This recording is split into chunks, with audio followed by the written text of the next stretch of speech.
Thank you so much for taking the time to talk to us this morning, Molly. Appreciate it. You're so welcome.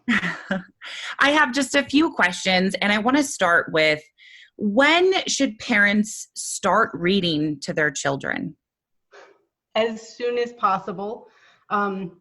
It's a little daunting in those hazy newborn days, but it's absolutely an essential time to be. And even if you're not reading, just speaking constantly to your baby and saying, oh, this is what, even talking through a diaper change is a huge part of reinforcing those early literacy concepts. So just what I'm doing, I'm going to get a clean diaper and now we're going to wipe, and it might be a little cold, and that's a huge part.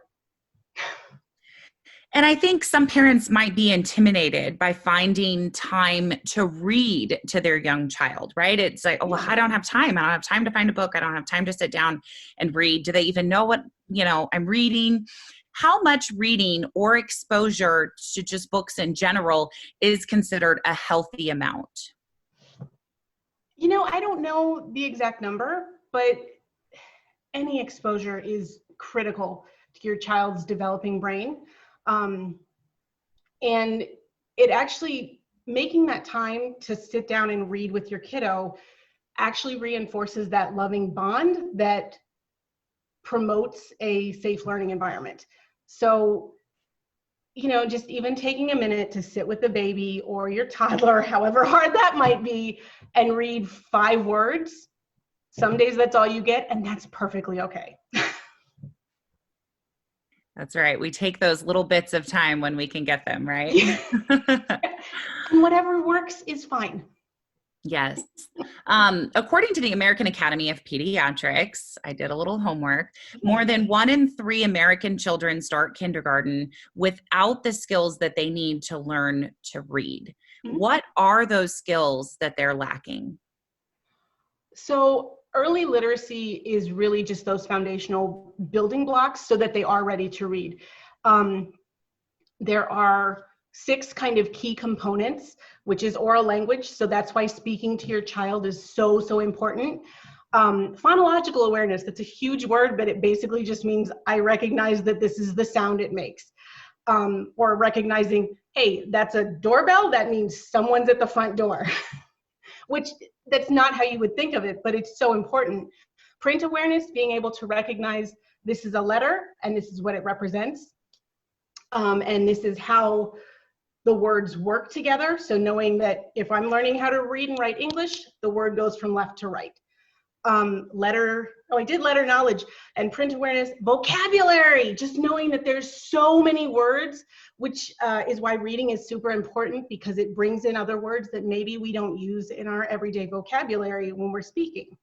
And then background knowledge is super important. It's just what your concept is of the world, your cumulative experiences, and even your relationships with what's going on in your world.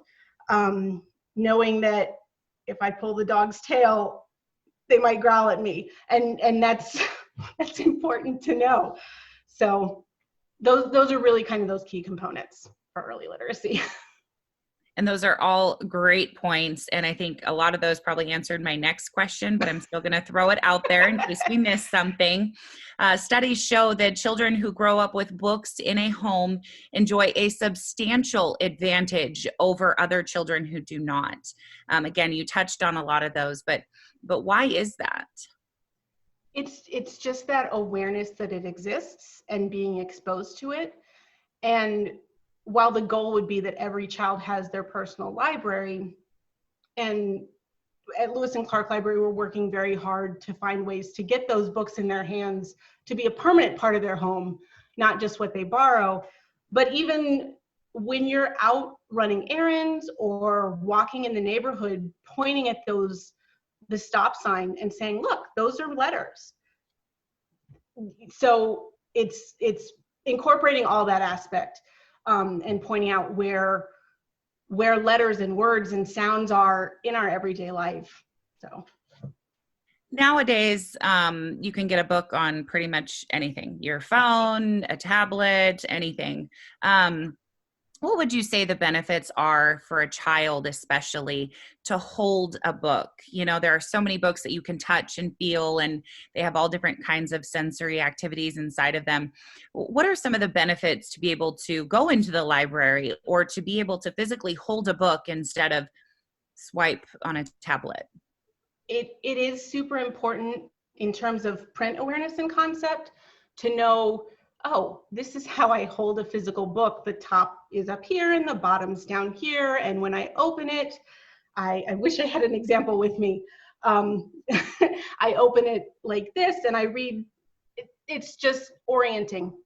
And it is a different aspect when you're using an electronic book. So it is important to have the physical one, especially when they're little. So that way it translates as we grow and become more digital. And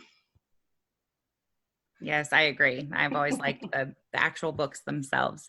Is there anything that I may have missed about early literacy and just the importance of it that you might want to add? so there are 5 super, super easy ways that caregivers can incorporate early literacy every single day. And the first one is singing. I have a horrible voice and my kids don't care, and neither do the kids I get to do story time with. Singing is actually really important because it slows down the words. So they'll hear the different sounds, which goes back to phonological awareness, or they'll hear the rhythm and how it flows. So, and we talked about talking and just pointing out every single thing you're doing or seeing, or what your child may be doing or seeing.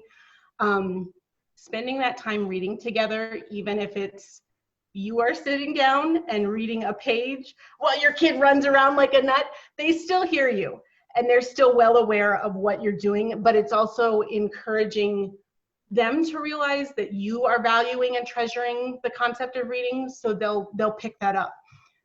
Writing's actually is super important, and I know you're going, their kids, they don't know how to read yet, how do they write? But it's letting them have a crayon or a paintbrush and scribbling or doodling, because that reinforces their fine motor skills and the ability to write later on. So, or even when they scribble something and say, look, this is the story I made up, they're recognizing the correlation right there, which is awesome. And playing is actually a very important part of early literacy, because children are learning those background concepts and the relationship and what they're seeing, and so they're relating it, and that will reinforce their ability to learn to read later. So super important. Yes, definitely. Well, thank you so much. And I can just see and feel the enthusiasm that you have and the love for teaching the children. And we appreciate everything that you do for the young kids in the community at the library. Thanks for taking the time to talk to us this morning. Well, thank you for promoting early literacy. It's so important for everyone.